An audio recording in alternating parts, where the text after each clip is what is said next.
Hello, everybody, and welcome to Poland Daily Travel this evening. Hope you've had a swell day. My name is Will Richardson, your host, and with me in the studio is Artur Gorniewski. It's always a pleasure, Will. Thank you very much. Good to see you, Arthur. Thanks for taking the time.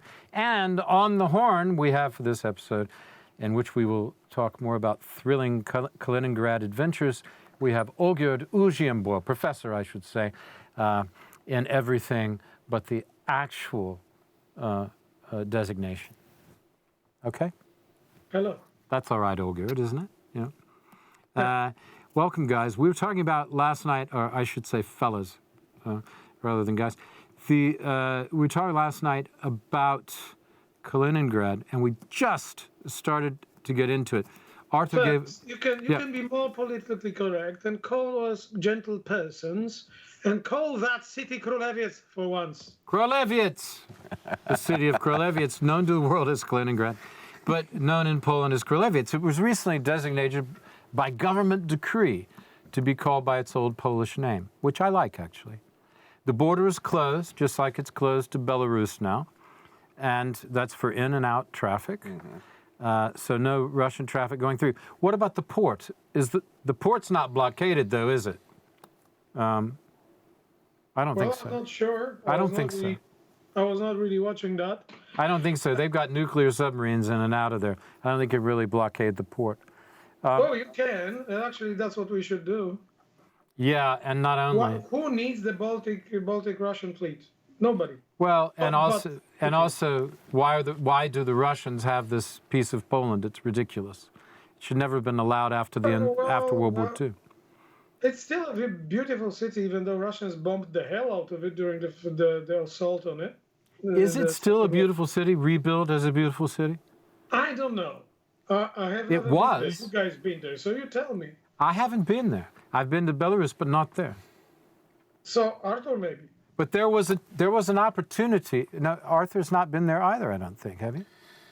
The moment when I went to Russia was during World Cup, when I went on a Polish football game with there was this Visa, like credit card Visa, and Carrefour action, and there was a group of people who won a competition, and we went to Volgograd, so Stalingrad, so the place where biggest battle in the history of humankind took place, where 1 million Russians and 1 million Germans died during half-a-year battle.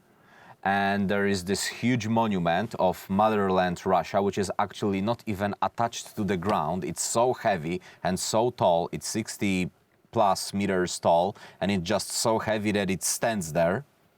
Not even one screw used to attach it to the ground. Yeah. And that was the hottest day of the history of planet Earth as well. And so that's what I remember from Russia, when I was also double-checked at the security once I was passing. They took me like inside.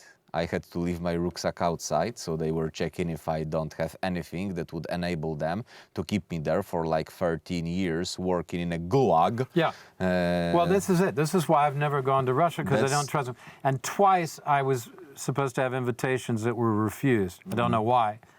Maybe journalists, maybe not. I don't know. Russians have a tendency to arrest people on the border. We were kept at the border in Ulan-Ude. Yeah, I've never trusted going to Russia, and it was actually not the border, but they claimed to overstayed our visa in Ulan-Ude, and they were kept in the airport.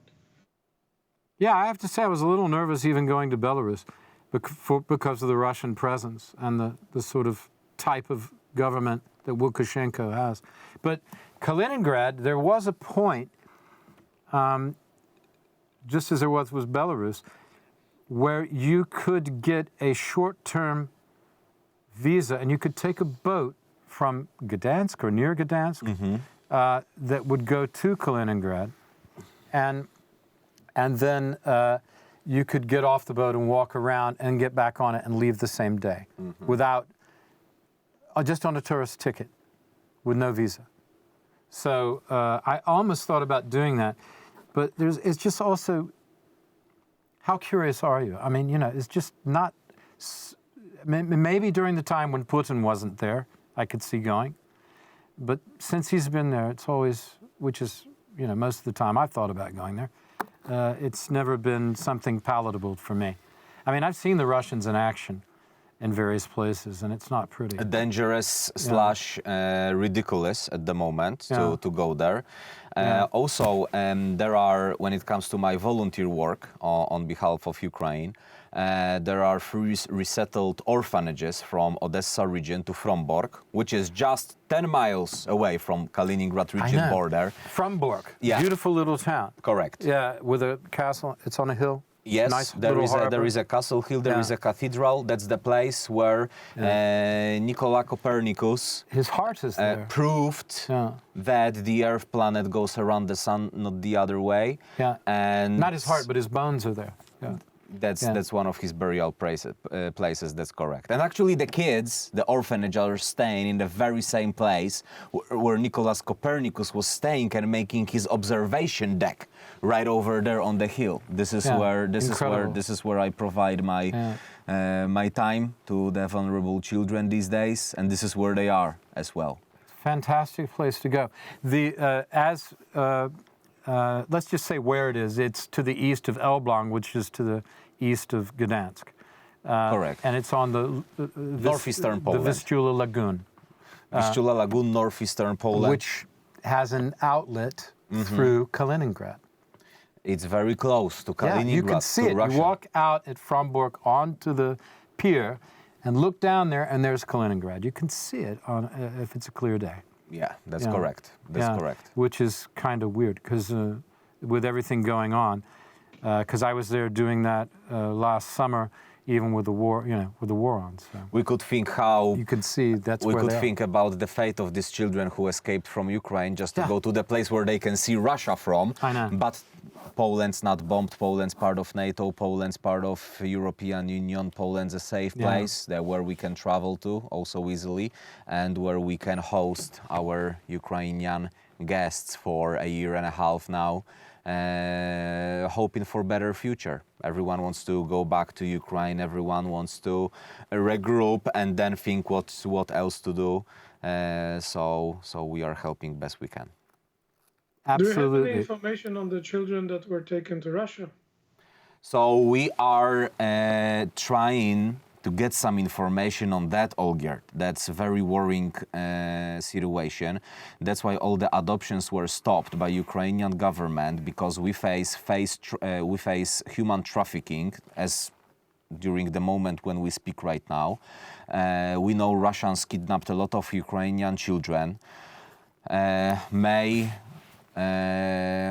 the God be with these people. Because I've been watching a lot of Russian channels. There is this cancelled radio station that used to broadcast from Moscow. They moved to Berlin, and there is this lady Babloyan. Her name is.